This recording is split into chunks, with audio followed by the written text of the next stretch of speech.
As of right now, trucks are rolling in, even though they've tried to figure out a plan to get the food away from Hamas. And again, point the finger at Hamas. In this video from Piers Morgan Uncensored, Piers Morgan has Mehdi Hasan and retired Major John Spencer on to talk about the situation in Gaza. And Mehdi Hasan, of course, has very sharp points to make. I think we've seen Piers Morgan change his position on this. And Major John Spencer, I think, is fairly disingenuous throughout. Why don't we watch this together? I'll have some opinions, and then I want to know what you think in the comments. Given that so many allies of Israel are now raising massive alarm bells about what is happening, you can't be comfortable, surely, with what is going on in Gaza, are you? Absolutely not. I think it's horrible. I think there are people suffering. I just am not misinformed on who is the cause of that suffering, that it isn't Israel, that war isn't a crime. War should be avoided at all costs, and Israel did that. And this war didn't start 75 years ago. This war started on October 7th when Hamas invaded Israel and tried to destroy and actually did genocidal acts. I agree that there's a lot of suffering happening in Gaza, and it's the list of people who are responsible. Israel's not on it in my list. Hamas is on it, and I actually have solutions. You asked Medhi for a solution. I have solutions based on the history of war. Number one solution is to encourage Egypt to open the gate that they control and create a humanitarian zone. Let every woman, child, and elderly person out of Gaza, just like you and I have discussed in the past about Ukraine. 5 million women, children, elderly left Ukraine to escape Russia's evil bombardments. That could be done today, and it's criminal that it hasn't happened today. Now, Medhi uses experts, although I thought credentialism and expert theory was a bad thing today. I've been on the ground, although I've heard that that's a bad thing as well. And what's missing here is, again, which is why I was shaking my head, is that you believe, based on statements of politicians that are not the actual government and the decision makers of the institution, that Israel is intentionally causing this harm. That's false as well. Point the finger at Hamas, as you've said in the past, Piers, and I'm sorry we've lost you. Maybe you and I can go to Gaza because it's not true. Well, actually, it's interesting. I mean, look, just on that, John, look, you haven't lost me. I still think Hamas is a terrorist organization which committed one of the worst terrorist crimes of the last century.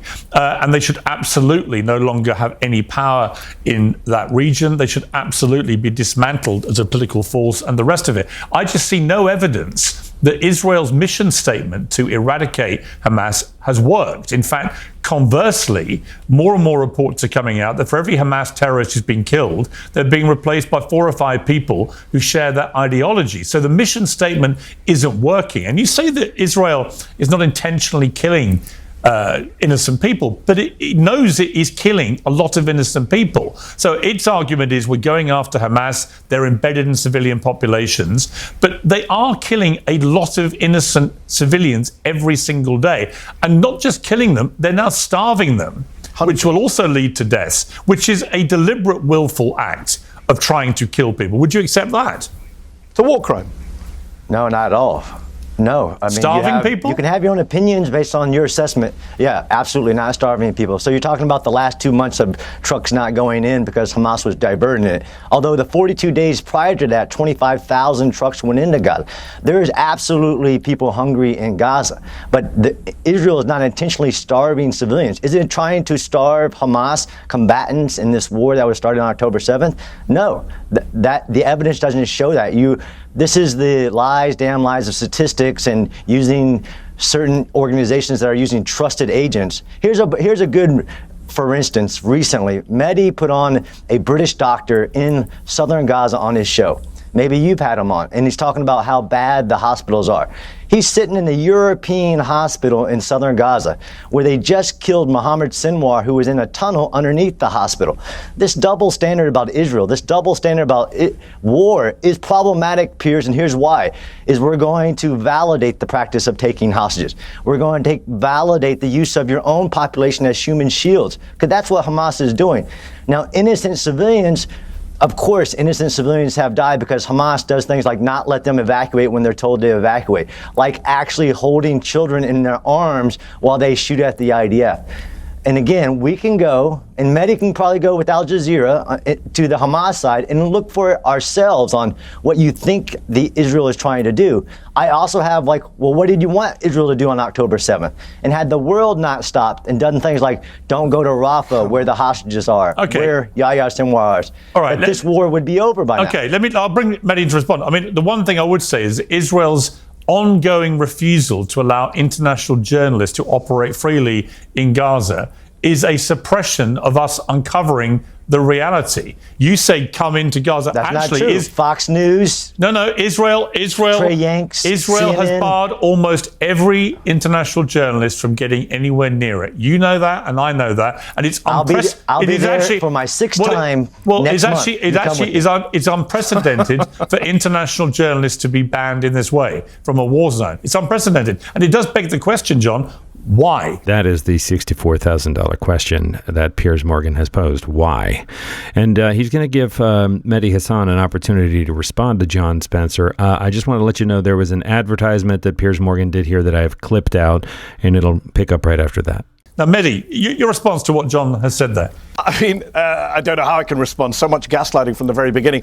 John has been on the ground in Gaza, as an embed. I love it when John and Douglas Murray and these people say, oh, we've been on the ground in Gaza. Yeah, as guests of the Israeli military that's doing the killing, starving and maiming. And you've come back and done exactly what they wanted to do. You've done their propaganda for them. Journalists have not been allowed freely into Gaza. That's why every major media organization on planet Earth has said to the Israeli government, you must allow journalists in. The Palestinian journalists who are there have been killed in record numbers. Of course, Piers, you're right. They want to hide what they're doing. That's why they're killing the journalists there and blocking the journalists from coming in. This idea that he's been on the ground. I did interview a doctor, a British plastic surgeon, Dr. Tom Patoka. And by the way, he wasn't in the European hospital because the hospital got bombed by Israel. So he was in another hospital, and he talked to me about how he has to treat patients who have maggots in their wounds. He has to treat patients without limbs. He has to treat children. I've interviewed multiple doctors on the ground in Gaza, actually in Gaza, not hanging around with Israeli military. And they've all said the same thing. American doctors, British doctors, Canadian doctors. They've all talked about how many kids they saw with sniper bullets to the head and chest. Israel does intentionally kill civilians. That's why Benjamin Netanyahu and Yoav Gallant were indicted at the International Criminal Court for precisely those charges, for willful killing of Palestinians, for murder and persecution. That's why they've been indicted. That's why every human rights group in the world says war crimes are being committed. They've killed people holding white flags. We've seen it with our own eyes. They've bombed buildings without warning, with families inside, like the Al-Dos family that I often cite in October 2023. They've dropped 2,000-pound bombs on refugee camps full of hundreds of people.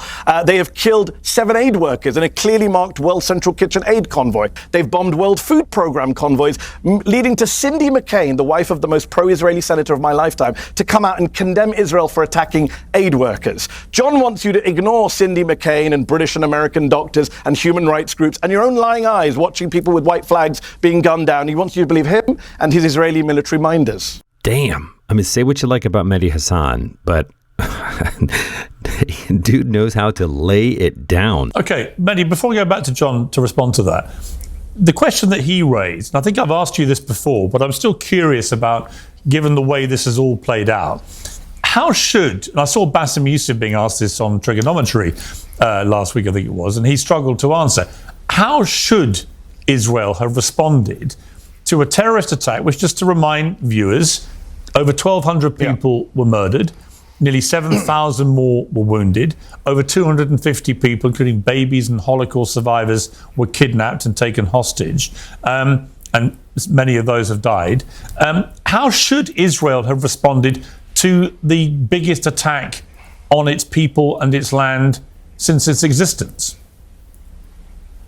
So there's no easy answer to that question, Piers, and you might not like the answer I give you, which is that Israel should have responded by abiding by international law, by sticking with the rules of armed conflict, by targeting only the people they believe carried out the crime. They should have used an international coalition of countries that was fully behind them. The majority of the world was behind Israel after the tragedy of October the 7th. And by the way, I have a longer memory than maybe some people in this country. After 9/11, I got asked the same question. Well, what should we do if we don't bomb Afghanistan? What should we do if we don't go after bin Laden, etc.? etc. How did that work out? 23 years later, your pal Donald Trump, Piers, is taking pictures with the former leader of Al-Qaeda, who's still on a globally designated terrorist wanted list, right? That's where we came. The war on terror was a complete failure. And some of us who saw that, and by the way, Joe Biden even said this in one of his more coherent moments. He said Israel should learn from our lessons. Israel did not learn from the US lessons. And actually, even if you forget about all the innocent Palestinians they killed, even if you don't give a shit about the people of Gaza, even if you only care about the people of Israel, Israel's not any safer today. Israel is not winning this war.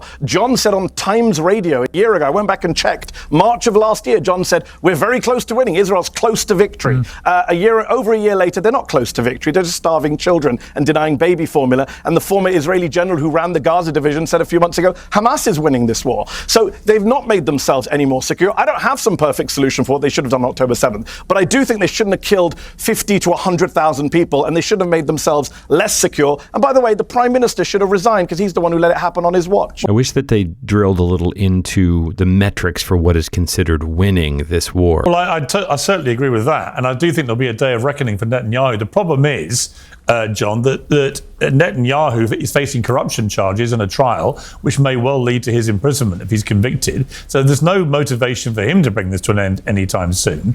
And listen, I agree with Medhi. You know, this was supposed to have been a war that Israel, with its massively superior military, could have ended quite quickly. My question for you, John, you're a military expert, is when you look at the way that Israel went after Hezbollah with that extraordinary pager attack that was unleashed on 3,000 members of Hezbollah, you think if you've got the capability to do that through Mossad and your other agencies, there were only 25,000 Hamas terrorists, we believe, at the start of this war. Why could they not have deployed similar sophisticated technology in a way that did not involve the mass slaughter of so many civilians in a place where the population is 50% under 18?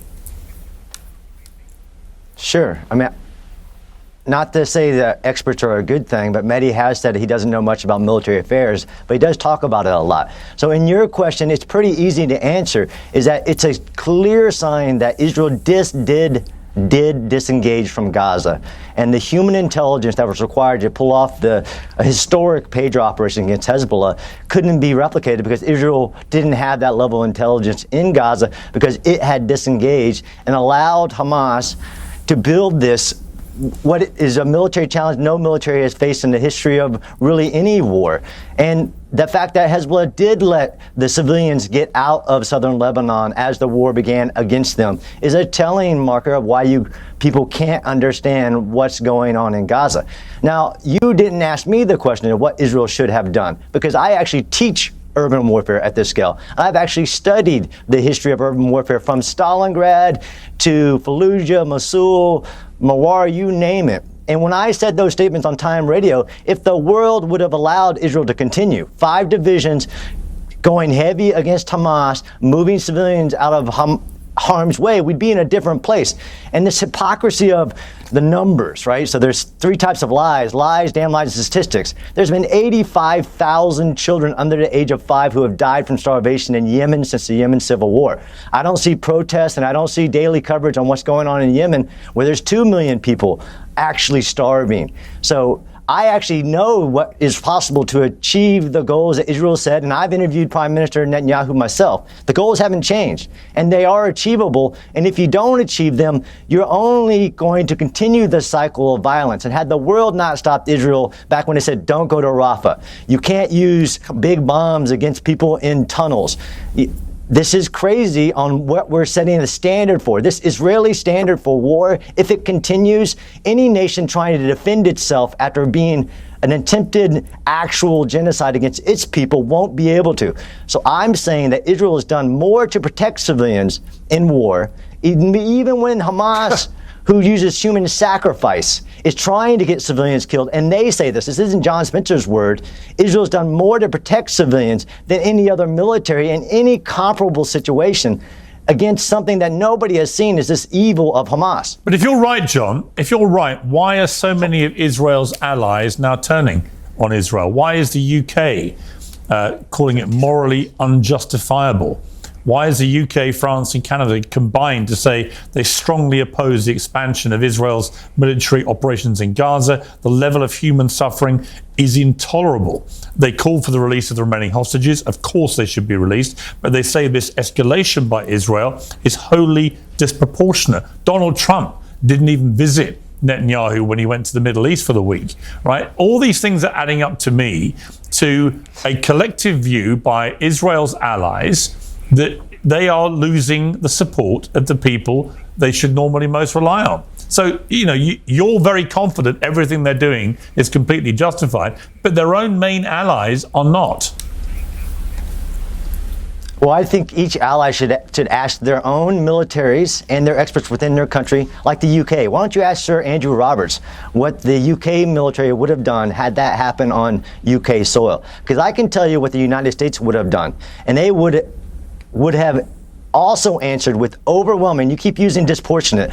Actually, that's not right. Proportionality against the value of the military target. And I view my survival of my country very proportional. And what we would have done in the United States had an evil organization crossed our border, killed, raped, beheaded, taken hostages, we would have responded immediately with overwhelming force to include to ensure not one rocket came out of enemy territory until you made the enemy recognize that they aren't going to win and that they're going to lose. That's how you win a war. Well, hang on. Before I go to Medhi, I go to Medhi for a response. I mean, Medhi articulated earlier the problem with that theory, which is after 9/11, which was the worst attack on American mainland since anyone could remember, that after that, they did launch a massive bombardment of Afghanistan.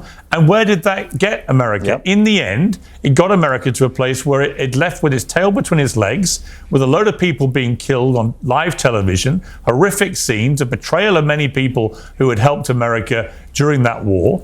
And you cannot point to that and say there was any great victory. And this is the problem with what's going on in Gaza now. What does victory now look like? Because it's not going to lead to the removal of Hamas as an entity. And it looks like support for Hamas has grown, not deteriorated. So I don't understand what victory looks like other than what Smodrich has been saying, which is actually what it looks like is all the Palestinians gone. That Israel go in, clear them out, and they take over the land. Well, that, I'm afraid, whether you like it or not, John, is actually one of the definitions of a genocide, the expulsion of a people based on its ethnicity. Medhi, your response.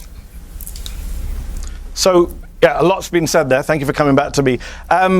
First of all, let me just deal with this credentials game that I know John and his friend Douglas Murray love to play these days about military, who knows more about this or that. John runs his mouth on a variety of topics. I've seen him talk about, in fact, just today he's talked about war crimes, international law, who's breaking international law. Last time I checked, John is not a lawyer. The International Criminal Court has indicted Netanyahu and Gallant for war crimes and crimes against humanity. The former Jewish president of the tribunals for Yugoslavia and Rwanda says Netanyahu should be indicted for war crimes and crimes against humanity.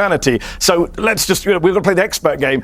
John's not an expert on genocide. The actual genocide experts, the president of the International Association of Genocide Scholars says Gaza is a genocide. The leading Israeli scholars of the Holocaust, Omer Bartov at Brown, Amos Goldberg at Hebrew University, say Gaza is a genocide. John's not an expert on targeting terrorists. The guy who led the attack on ISIS, the American Master Sergeant Wes Bryant, has said John doesn't know what he's talking about. So let's not play this credentials game, because John will lose, just like Douglas did on the Rogan show. Let's talk about substance. John said a year ago, we're close to winning. He talked about not being allowed into Rafah. Rafah has been destroyed. Have you looked at any pictures recently? It's flattened. You don't need to go there with the IDF to see that they flattened Rafah. They flattened most of Gaza, and they still have not won, quote unquote. It's absurd to say that Israel was held back. Is this the new stab in the back? This is the new bullshit defense. The former Israeli ambassador to the United States said recently, thank God Joe Biden was president while this was going on. He gave us everything we wanted. He never asked us to stop. He never asked for a ceasefire. America gave Israel everything it wanted, and they went ahead and decided to, you talk about killing Hamas commanders. They dropped to two 2,000-pound bombs on October the 31st, 2023, on the Jabalia refugee camp, killing over 100 people, to kill one guy, Ibrahim Biari, who wasn't even there, a Hamas commander. They killed over 100 people with 2,000-pound bombs, which incinerate everyone within 100 square feet and damage everyone within 1,000 square feet. That is not targeted warfare. That is not proportionate. That is not legal. And we've seen that play out now over 20 months. And as you said at the start of the show, as I said, the dam is breaking. The Spanish Prime Minister has said Israel is a genocidal state. The Brits, the French, the Canadians that have backed everything Israel done, Britain continues to arm Israel, are saying this is intolerable. Donald Trump, as you've said, Piers, wants this done, wants this over, isn't a fan of Netanyahu. Not that I have any trust in Trump to do any of the right thing.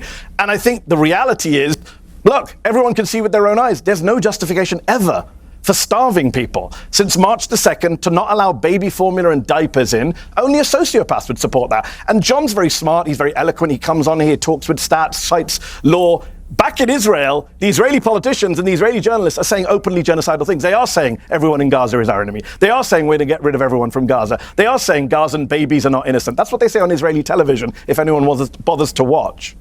Yeah, and actually, John, there was a piece in the Jewish News in the UK published yesterday, which was without a doubt the most critical piece I have read by a mainstream Jewish newspaper in this country ever. And it was very critical of the Israeli government and its strategy. So I think this idea that what they're doing, the government, has widespread support now from Israelis or Jewish people globally, I think is actually beginning to be proven wrong. I think there's a lot of uprisings now of people saying enough, because they can see there's no end game. No one really on the Israeli government side has explained what is going to happen when this war ends, or indeed what victory looks like. And I just don't understand it. I mean, look, you're a war expert. If you don't have a victory, what happens? So you have continued war. So this is, I mean, there was a lot there that Medhi talked about. And if you have to quote a master sergeant as your expert, as you're trying to say that I'm not an expert, or the other people that you list, while you're saying I'm not an expert, he's the guy who literally led the effort to kill ISIS. Yeah. But okay. Don't interrupt me. I didn't interrupt you, but you're not an expert. Fine. I'm not an expert. Fine. But history, the military tactics, you say, Piers, what does victory look like? Yeah. Exactly the standards. Every hostage brought home. Hamas not in power, both military or political power in Gaza. And there's something else. Now you have actual, great, quote Israeli press. That's the beauty of a free press. People can say what they want and get it published. You have people voting with their feet in Gaza right now saying, Hamas, we don't want Hamas. What victory looks like. Now, I can tell you historically what it has ever looked like and what did it take to defeat another military. Take the Korean War. 2 million civilians died in the Korean War. 54,000 civilians a month for every month of that war. Do we call that a genocide? Do we call it illegal? No. Israel does follow the law of war and goes way beyond the legal obligations, like feeding the enemy's population, because as of right now, trucks are rolling in, even though they've tried to figure out a plan to get the food away from Hamas. And again, point the finger at Hamas. Medhi, control yourself. Open the gate to Egypt, create the biggest displaced person camp just on the other side of the gate, and get the women, the children, and the elderly out of harm's way, and then destroy Hamas. That's victory, so that it never threatens Israel again. Go to Sir Andrew Roberts on the history of when you start a war, when you lose a war, you actually do lose the right to govern your population. You do lose the right to subjugate your population, because the billionaires in Qatar don't care how many people in Gaza are dying. Okay, Medhi, final word to you. I mean, look, we can argue about what victory looks like. We can also argue that a victory shouldn't involve a genocide, right? That's been my consistent position from the beginning. Don't kill civilians. Don't intentionally harm civilians. When the former head of the Israeli military, the former Israeli defense minister, not some lefty, not some anti-Semite, Moshe Yaalon says last week, we're doing ethnic cleansing. We're sending our soldiers to commit war crimes. We're losing touch with our Jewish values. That's what Moshe Yaalon, a hawk, the former head of the Israeli military, said last week. There's a reason he's saying that, and there's a reason John Spencer doesn't want to engage with that, because Israeli generals are saying it themselves. We've turned killing kids into a hobby. Wow. It's an intense situation, and this is an intense conversation. I think if I had to call a winner, it's pretty clearly Mehdi Hasan. And I think that Piers Morgan, who I'm pretty rough on sometimes, does seem to have finally come around. Piers Morgan was previously a staunch defender of Israel. And I think that finally now Piers Morgan is beginning to have the scales fall from his eyes, and it's conversations like this with Mehdi Hasan that really make it clear. I mean, I keep coming back to Piers Morgan's question of why. Why, if there's nothing to hide, why is Israel prohibiting international journalists at their own risk from going into the war zone? They're very, very stringently preventing that. Why? What is Israel afraid international journalists are going to document? And I think that's that's the very core of the question right there. If it's not intentional, then why do you object to having it be reported upon impartially? Mehdi Hasan has got his own channel that I think is worth watching. He's been on fire with righteous outrage recently. There's plenty to be outraged about. I'm a fan of Mehdi Hasan's in general. I do a lot of Piers Morgan's shows. Never seen John Spencer before. I do a lot of Piers Morgan shows because it tends to have the good kind of back and forth debate that people tune in to check out, and it's a guilty pleasure of mine. I like watching Piers Morgan when he has potato heads on, like Vinny Oshana or whoever that get red in the face. But even though generally speaking, I think Piers Morgan is pretty right-leaning. He's certainly a defender of Trump. In any case, let me know what you think about all of this in the comments.